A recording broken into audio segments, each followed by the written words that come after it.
If you're going to invest the time to create content, this video is going to ensure that your audience feels compelled to buy, whether you are writing blogs and articles or you're creating video. So if you want your sales to increase, then you've got to know, what is this hidden reason that people aren't buying in the first place? Now, when I share with you what this is, it's not going to make any sense to you because you've got a heart to serve people. So I know that this is not your intention when you're creating your content.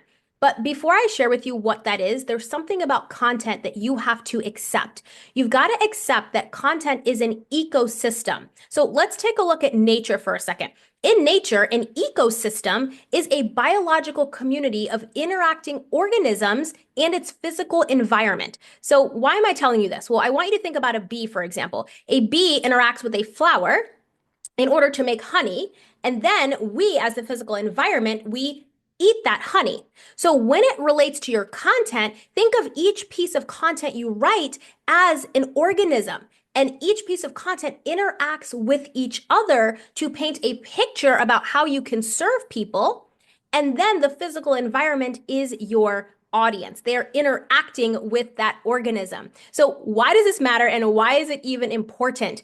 Because you get to take the pressure off of one single piece of content attracting all of the followers in your audience or making all of the sales. Sometimes we're thinking about one piece of content doing all of the heavy lifting. There's no way that we are eating all of this honey from one bee's worth of work. So we have to start seeing our content as an ecosystem where everything is interacting. That should make you feel really good that there's no pressure. Each piece of content is working together to paint a picture for your audience so they are feeling more and more compelled every single time they consume you. So the hidden reason that people aren't buying is because they feel you want them to buy and they can't feel the benefit of buying. People buy based on emotion. So if all they can feel is that you want their money, or if all they can feel is their bank account having less money, but they can't actually feel the benefit of what they're buying, then they're not going to buy. An old coach of mine once used an acronym and he said WIIFM. WIIFM, and it stands for what's in it for me. This is actually what your audience is always asking themselves, not on a conscious level, but on a very subconscious, even unconscious level. We're always scanning the internet and things we're looking at for, is this important for me? Is this important for me? Does this relate? We're thinking about, well, what is the top of mind? What's in it for me? And just think about when you're consuming the content, you're looking for a solution inside of what you are watching or reading, just like you're watching this video right now. There is something in it for you. I just shared with you this hidden reason. And so when you can think of WIIFM, WIIFM, what's in it for me, from the perspective of your audience, now every piece of content that you create isn't going to come off as like serving your pockets, but they're going to actually start to feel the benefit of buying from you. So if all they can feel is their bank account having less money in it and them not actually having any benefit, then they won't buy. I want you to take Facebook and Instagram and TikTok, for example. What you're used to seeing, what so many people are used to doing is talking about what they sell and telling people about what they sell. Now, I know people who do this feel like they are being valuable when they're telling people what they sell and what they offer because they know that they have a solution.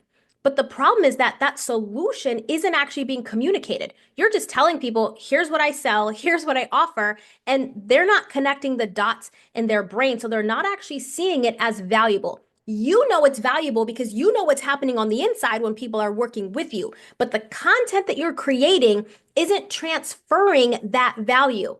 And it's only valuable if your audience thinks it's valuable. Take this for example. Let's say you're really hungry and I give you a steak. Now, this steak is inherently valuable. But if you came to me and said, I'm vegan, well, this steak doesn't do you any good. This steak has value, but the steak doesn't have value to you. So this is why it's so important. Are you giving your audience what is valuable to them? And are you actually articulating the fact that this has a benefit for them? Here's the thing about truly providing value in the marketplace. When you are consistently doing that over and over and over again, and each piece of content, each organism, if you will, is providing more value, then you don't even really need to always say, buy my program, here's what I sell. People are literally looking for what they can buy from you because they are feeling so served by you. You're giving them exactly what they're looking for.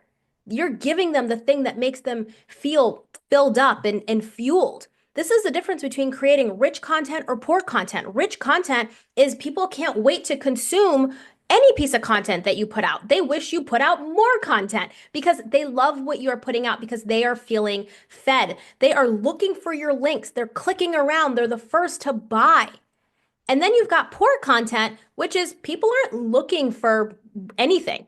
They're not looking for your content. They're not looking for the links. They might tell you, hey, that was a really good post or that was a really good video, but they're still not buying because they know at the end of the day that you're just talking about what it is you sell. And so this is why when you're using a lot of calls to action and telling people about your program, buy my thing, buy my thing, buy my thing, buy my thing, people aren't buying because there was no value leading up to you then offering them an invitation to work with you, download a program, buy this thing, opt in, whatever the case might be, to get something from you. There was no lead up to that. You were just like, here, buy my thing.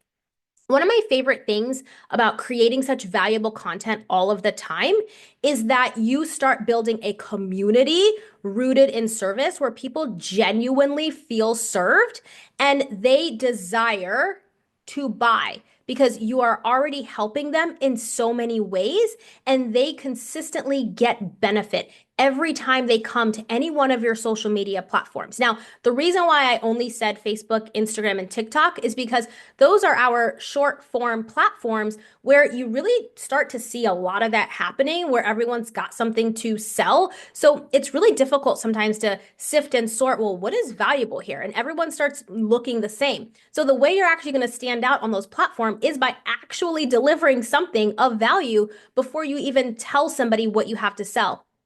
Now, if you have a time sensitive offer, let's say you've got a masterclass happening or a live call happening or anything where it is time sensitive, I'm not telling you not to promote it. What I am saying is lead with the value first about how this is beneficial. Don't say, here's a steak, because they don't want that, right? So find out what it is your audience is genuinely looking for. If you don't already know, I hope that you do, and use your content to solve these micro problems to make them more aware of what's really going on in their life or their finances or their health or whatever area of expertise you're in.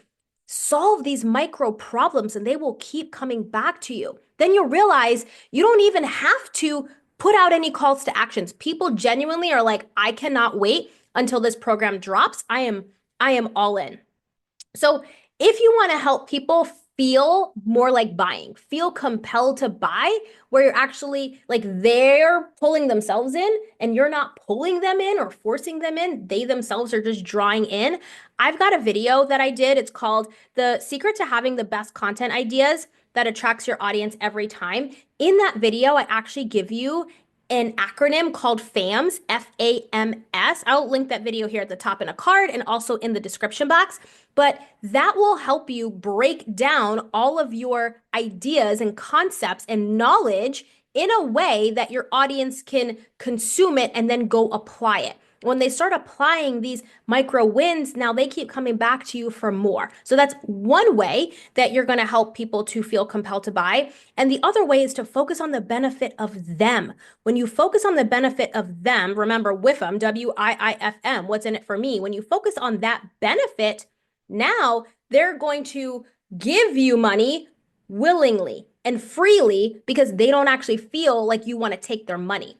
They feel like you want to give them something. This is so, so, so essential. This is the kind of shift that takes you from being a transactional entrepreneur where you're after the likes and you're after just all the engagement and all the virality in these transactional sales. And this shift turns you into a transformational leader where you are attracting an audience, you are serving a community, and you are now allowing change just through your voice. And as a natural byproduct, people want to pay you. This is what it means to have effortless sales because you are transforming people through the content you're already creating and it's not consumed with buy for me, buy for me, buy for me. So I trust that this video serves you. I will see you in the next one. Bye for now.